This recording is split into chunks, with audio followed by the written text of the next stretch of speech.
GameWorldObserver.com, huh? Let's go check this website out.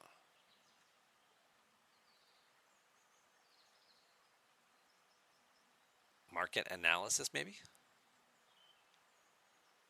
Okay.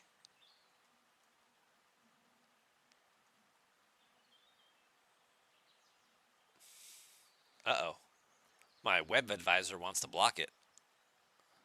Oh, Scopely Games. Here we go. This is from October. Let's see what we got. This is from... Oh, this is a European thing. That's why it's probably getting blocked. This is from October 12th. So this is about a month ago.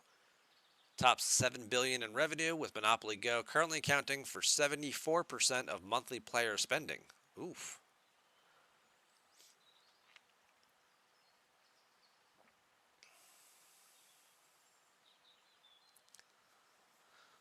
Okay. Now you know why they keep pushing players to the web store so much. They generated 7.6 billion in player spending on Apple and Android devices. Looking at revenue from in-app purchases reduced by platform fees and taxes, it comes out to around 4.2 billion. So people are spending 7.5 billion. They're only getting 4 of it. They're losing $3.5 billion between what they have to pay out to Apple and Google, plus the appropriate taxes that get charged, whether it's US or international taxes and conversion fees. Okay, so if these numbers are right, now you know why they keep doing so much pushing towards the web store, so they can cut out the middlemen and cut down on some of these fees. Most of the spending comes from the US. Most of the revenue comes from Google Play, so you got more people using Android devices than using Apple devices.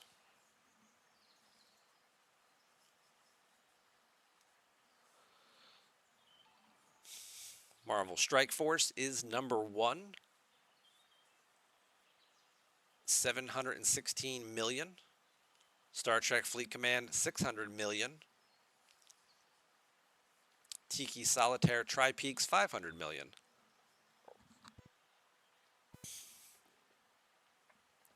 So this is what? This is their 2022 revenue? Is this year-to-date revenue? Yahtzee with Buddy Dice.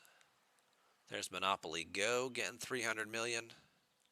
WWE Champions. That was a game I was looking up about playing because I like wrestling.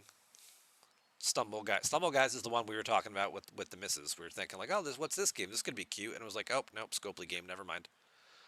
They got 120 million. Scrabble Go's only got 34 million. Guess people aren't spending a lot of money to buy extra vowels or something.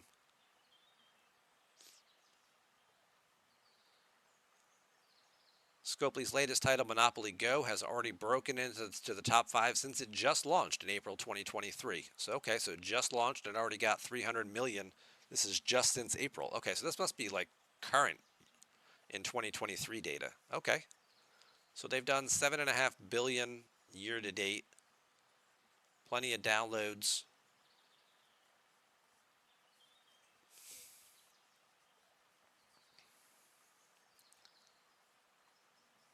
According to App Magic, the game has been the main revenue driver for the company over the past couple months, generating 12 million downloads. A lot of people, obviously, Monopoly Go, new game launching. People like Monopoly. We talked about this a couple months back with the nostalgia factor and all the other fun stuff that's going on with that aspect of it. Sure. It also has a more universal appeal to it. You know, Marvel Strike Force, Star Trek Fleet Command, WWE Champions, they all have specific demographics, right? People who like that type of content and like that type of product. Yahtzee, Monopoly, Scrabble, those are more universal things. They appeal to a much larger audience. So being able to have multiples of those games going, certainly beneficial for them as a company to diversify their revenue, sure.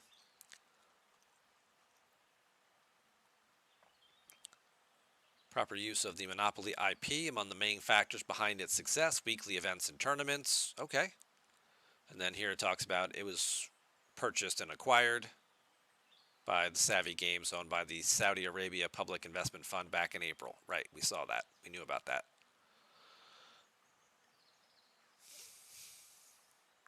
All right. Well, Nevin, thank you very much for sharing this link to this website, GameWorldObserver.com. Excellent, interesting article.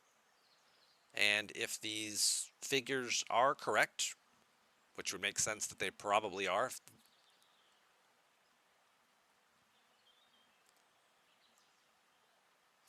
Now, again, we see they're losing, what's this, like 35%? What's the calculator on that? 4.2 divided by 7.6. Yeah, 45% between platform fees and taxes and things like that. So definitely why they're pushing more into the web store and giving more in the way and rewards in terms of things like what are these stupid things called? Multi-phasic credits. And why they keep upping the limit on these every couple of months is like, hey, we'll give you more multi-phasics for your purchases.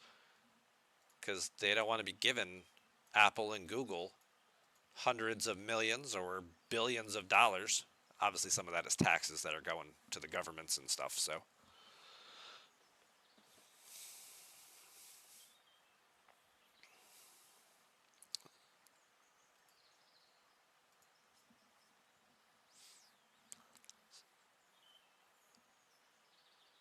Canine says smart people play Scrabble. That's why they're not spending, because they're smart people. They're like, I'm not giving you any more money for vowels. What are you, crazy?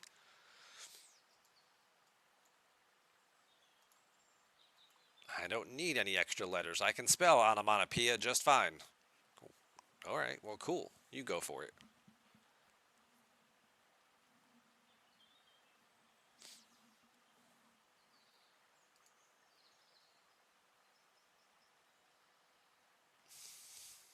Let's catch back up on chat here. What have I missed?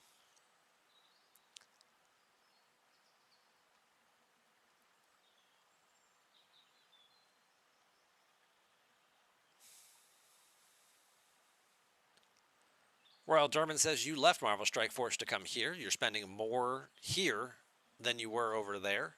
Okay, I'll be the first person that I heard about that. Um, the people I've known who have played Marvel Strike Force then left and came over here said that game was more pay to play than this one was. Maybe, obviously there's people who just, chose not to do things. Maybe it was easier to skip events and just be like, I'm just going to sit these events out. I don't really care about the rewards.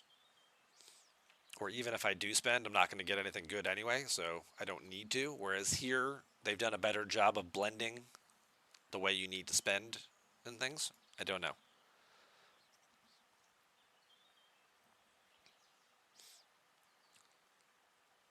Pay to progress, don't pay to play. That's probably a very solid philosophy.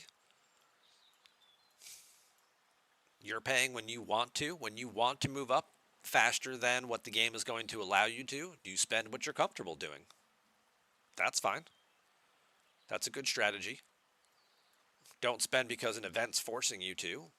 Spend because, there's progress in the game that you personally want to make and you're excited about getting to, and you don't feel like waiting however many months, or you hit a paywall and for some reason can't. Like, I don't know, you can't get rare ore at Ops 54 very easily and want to keep moving up. Whatever the case may be. Sure.